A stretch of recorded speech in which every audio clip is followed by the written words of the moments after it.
So Mark Shield give a full insight on the Melissa Silvera case, people. In an interview with the Nationwide News, Mark Shield revealed a lot of information which you don't want to miss. Blessed day to my viewers and my subscribers them. I hope everybody having a blessed and a wonderful day. Now, my viewers and my subscribers, remember, in everything you do, always put God first. In every and any situation, just always remember to call upon God. Always remember to pray. Because a prayer day keep the devil away. Now, blessed Monday to my viewers and my subscribers them. I just want each and every one to know this. No matter the struggles where you go through, God is always there for you. No matter your situation, always remember say, God is always there for you. Talk to him. Pray and talk to him. Talk to him like you talk to your friends them. You understand? He will understand. God is always there for you. Never give up on God. Give up on friends. Give up on family. But don't give up on God. Keep God close to your heart. Alright? Now people, remember to leave a like on this video. Remember give this video a thumbs up. Also, if you're a new viewer first time on my channel, then please subscribe to my channel and turn on the post notification bell. So whenever we drop new content, you will be first to be notified. Alright? Now, we are going to run the intro and come back. We're soon forward. Alright?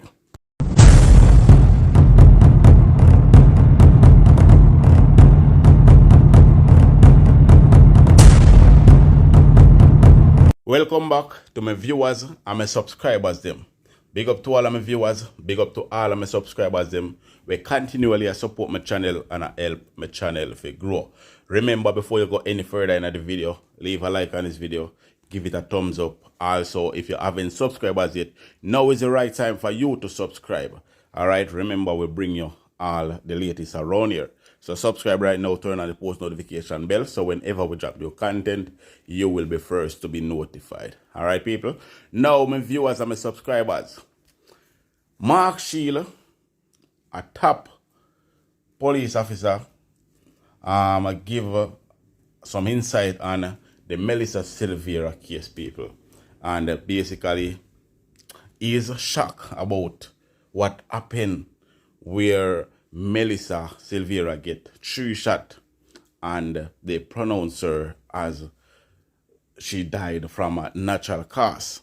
You understand? So people, I am going to play this audio for you guys so you can listen for yourself and leave your honest opinion down below in the comment section. Now, Mark Shield is a top cop from Scotland Yard over England, and you know him did there, they work with a special squad at Jamaica people. So he's gonna give you a full insight on the Melissa Silvera case. So people, in the meantime, remember to like the video. Alright, so check it out. I can say with a very clear conscience, I'm speaking extremely generally.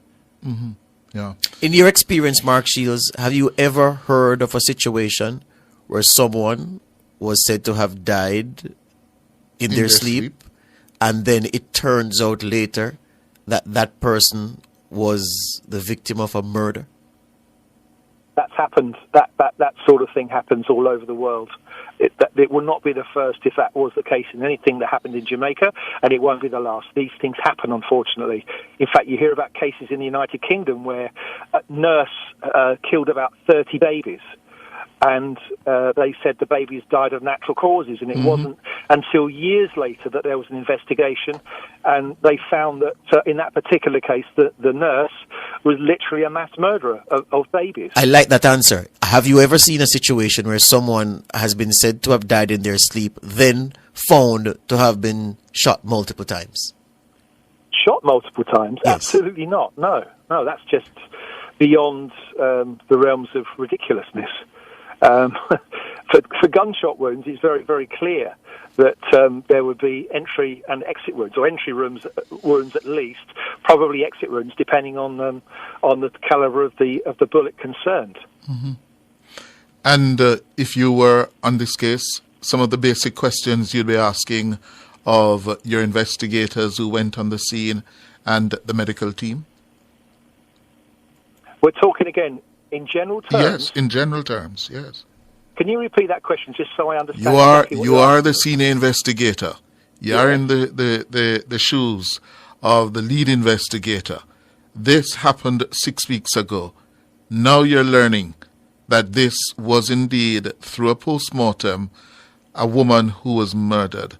Yes? 3 bullets to the body. What would you be asking of your team? Well, I'd be asking questions of myself, because if I'm the senior investigating officer, or even a more senior officer, I would have been asking some very basic questions long before that. It wouldn't be 6 weeks later, because all of the questions I would be asking would be on the morning of arriving at work, speaking to the officers at the scene and going through every single part of my checklist to ensure that such a catastrophic error, if it had occurred, could not occur on my watch. That's it? Any other question? Nope. No? Mr. Shields? Yes? I've nothing else to say unless you've got any further questions. Okay. Thank you very much. Thank sir. you for your time. I think that's it. Yeah. Thank you, Mark. Thank you. Okay, you're welcome. Bye. Okay. So a statement has just come to hand from the People's National Party, Team PNP, regarding the development in the investigation into the death of Melissa Silvera. And I'll just read the statement for you. Have your copy, Cliff? No. Not yet. All right. The People's National Party, it says, acknowledges with grave concern the recent developments regarding the tragic passing of Melissa Silvera. We express our deepest sympathies to the family and friends affected by this distressing event. We firmly believe in the rule of law and to support the ongoing investigation by law enforcement agencies to ascertain the truth behind Melissa's untimely death. At this time, it is imperative to allow the authorities to conduct a thorough and impartial investigation into this matter. We reaffirm our commitment to justice and to trust in the legal process to provide clarity and closure in this tragic situation. Dr. Dayton Campbell, PNP General Secretary. So the PNP speaking about this issue for the first time since the investigation took a turn from what was originally communicated to now being a full-blown murder investigation. The killing of Mrs. Melissa Silvera on November 10. Questions are swirling over how she died and how the processing of that crime scene took place. Mr. Shields, help us now. People are questioning. What are the steps that all first responders, and in particular the police, should take in such circumstances where someone has died? Well, that's correct, Cliff. Unless it's absolutely clear, for example, with a shooting or where there's a report there's actually been a murder, any sudden death is initially treated as suspicious. The fact is that with any crime scene, you have to get it right first time, and that's something that I've said to officers over years and years. Get it right first time, because the scene of a crime will only exist in its original state once, and therefore it is so important that you do absolutely everything correctly, that you record the scene correctly and gather as much information as possible, because once the scene is gone, that's it. There's no going back.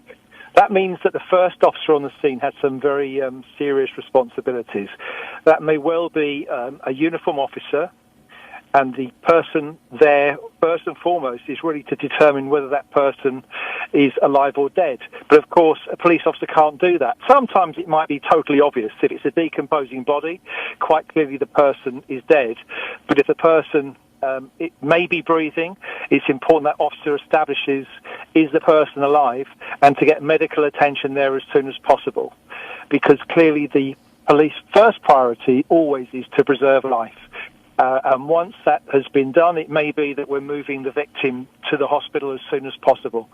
If, on the other hand, medical assistance arrived and a doctor declares the person is dead, then the scene will be processed.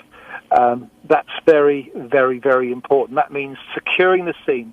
If it's in any way an unexplained death, which means it could be murder, it could be suspicious, or it may be suicide, it may be natural causes. But if it's unexplained, it must be treated in such a way that it is a crime scene. And that means preserving that scene, ensuring that nobody goes near to the body, that nothing is touched, that every effort is made to preserve it until such time as scene of crime arrive. with an investigating officer, and then they will begin the process of going through some very clear steps. As I said, you'll never get the scene back. So one of the most important things is to photograph the scene, to take sketch maps, to make a videograph of the scene, to gather all of that evidence, to look for anything which might be related to the deceased around that crime scene. They're really the first steps that will be taken. So in an instant case where it's the crime scene is now in a house, in a room, the members of that household are not permitted to go there.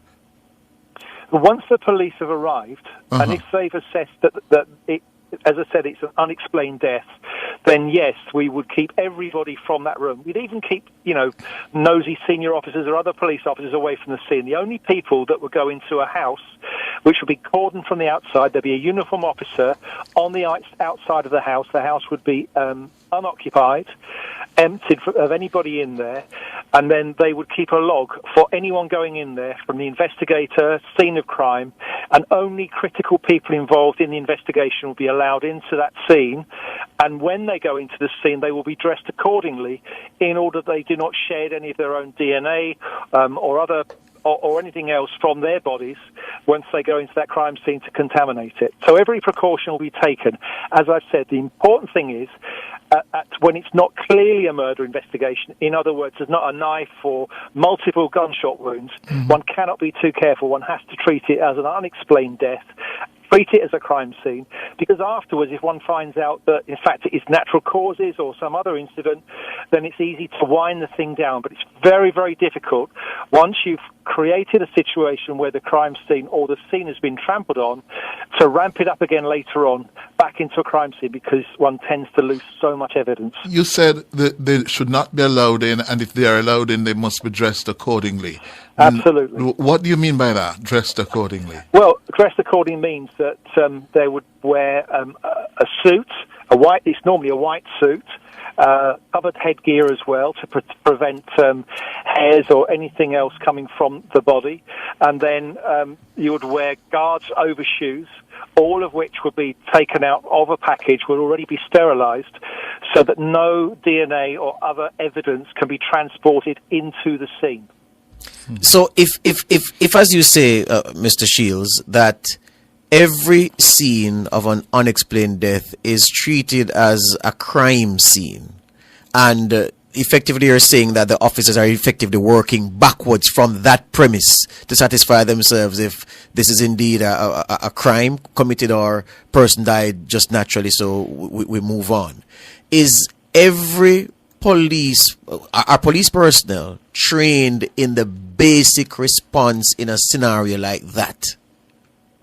Every police officer in the world, I've said this so many times, standard operating procedures around so many aspects of policing, they are international standards. One doesn't have one standard in one country and one standard in another. Everything I've said to you applies to Jamaica, United Kingdom, Canada, United States, anywhere in the world.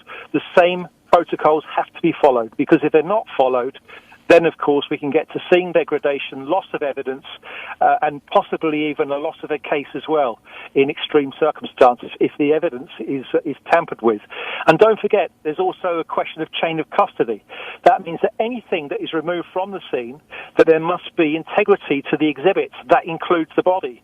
That would mean that one officer who perhaps found the body would then accompany that body to the mortuary, where it would be sealed, and that officer would go back again in order to identify the same body for the purposes of a post-mortem. So chain of custody is very important, particularly in relation to the victim, but also anything else that's found at the scene has to be treated with the utmost care in order that we do not lose that chain of custody and have it challenged to the court at a later date. So that was Mark Shield in an interview with the Nationwide News. People, we want justice for Melissa Silvera, and if you do want justice for Melissa Silvera, people, then type justice for Melissa Silvera down below in the comment section, people. It's simple. Just type justice down below in the comment section, because Melissa Silvera family must get justice. This cannot just go down like them had a case that just go down without nobody held accountable for what they have done.